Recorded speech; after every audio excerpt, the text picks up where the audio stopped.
Hello and welcome back to a brand new video.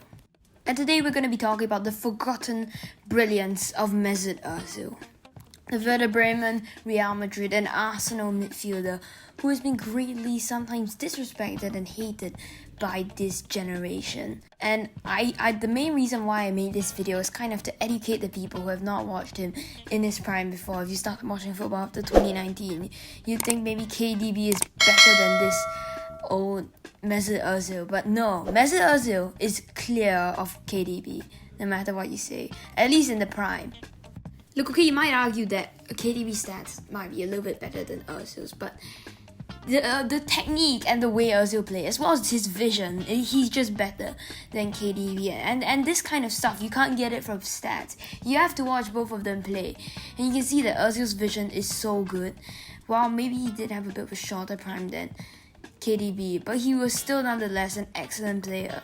And I think Arsenal, they didn't use him that well. Arteta didn't use him that well either, which is probably why you don't see him flourishing that much in Arsenal as well. Another thing about Ozil is that he's a very unselfish player as well. When he has a goal scoring opportunity, he might just deny it and give it to someone else. Look, in this situation, Ozil could easily chip the keeper, but instead he passed to Aubameyang, giving him an open goal and denying Ozil yet another goal. But Ozil loves to do this and he loves to make assists. It just feels like it was his job. And really, for people who, I guess he was the main face of the assist game.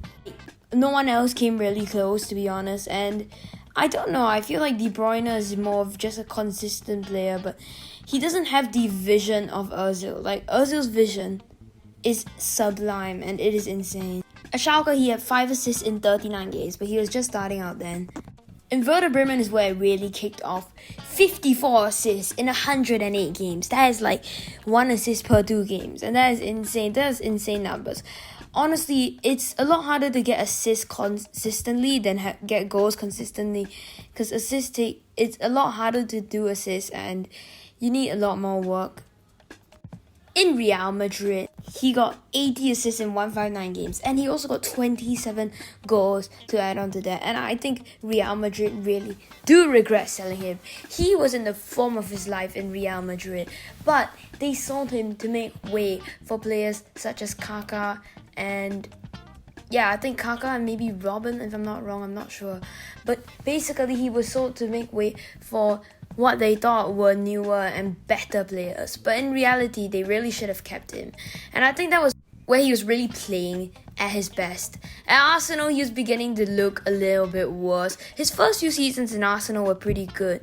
But after that, I don't know, I think once Wenger left, there wasn't really much room for him in the squad, I would say. And I guess the managers didn't really favour him at that point. He only got 77 assists in 254 games. However, he actually did get 44 goals, meaning that I think in Arsenal he was playing a little bit more of a direct role, a playmaking role, but also he was scoring a bit more than last time.